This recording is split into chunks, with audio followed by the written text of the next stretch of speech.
Hello guys, welcome to Shravan Venkanna channel.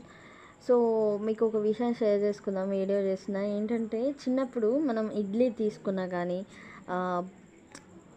ఇస్నో tiffins అయినా like side road side food అయినా సరే, some sweets అయినా సరే, ఇంకేంటంటే ఎక్కువగా మనం చెకోడీల్స్ కానీ ఎక్కువ చేసినప్పుడు కానీ బయట ఎక్కువ ఎందులో అంటే చుట్టాకులో కానీ సమ్ పేపర్లో కానీ కట్టించేవారనమాట. పీచ్ మిఠాయి అయితే నేను ఆల్మోస్ట్ ఎక్కువగా అయితే పేపర్లో కట్టించడం కానీ మంచిగా చుట్టాకులో చుట్టి ఇవ్వడం కానీ ఇవన్నీ నేను చూశానమాట.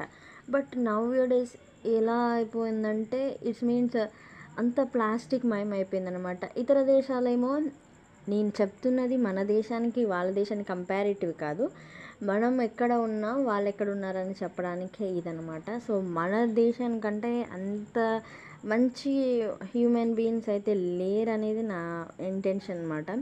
సో బికాస్ ఫ్యామిలీకి ఎక్కువగా ప్రియారిటీ ఇస్తాం మనం. ఇప్పుడు జనరేషన్ అలా లేకపోవచ్చు, కానీ ఒకప్పుడు జనరేషన్ అయినా కావచ్చు. ఒకవేళ ఆ జనరేషన్ ఇప్పటి వరకు ఉన్న వాళ్ళైతే చాలా వరకు అయితే చాలా అంటే చాలా జెన్యున్గా ఫ్యామిలీని కానీ రిలేషన్ కానీ మెయింటైన్ చేస్తారు. ఇట్స్ మీన్స్ హెల్దీ రిలేషన్షిప్స్ కానీ.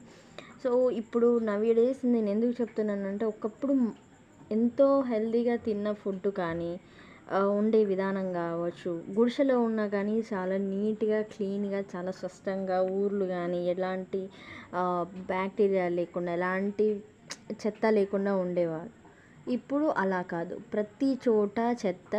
నేను నేచర్ ఎప్పుడైతే క్లీన్గా నీట్గా చాలా బాగుంటుందో, ఎప్పుడైతే ప్రశాంతంగా ఉంటుందో అప్పుడే హ్యూమన్ బీయింగ్కి చాలా అంటే చాలా పీస్ మైండ్ ఉంటుంది.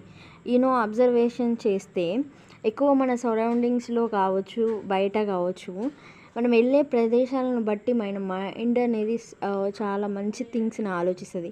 బట్ అదే మనం వేరే సైడ్ వెళ్తే, ఇట్స్ మీన్స్ బాగా డస్టీ సైడ్ వెళ్తే చాలా ఇరిటేట్గా అనిపిస్తుంది. నేచర్ ఎప్పుడైతే బాగుంటుందో మనం అప్పుడు చాలా హెల్తీగా ఉంటామని నేను బిలీవ్ చేస్తాను.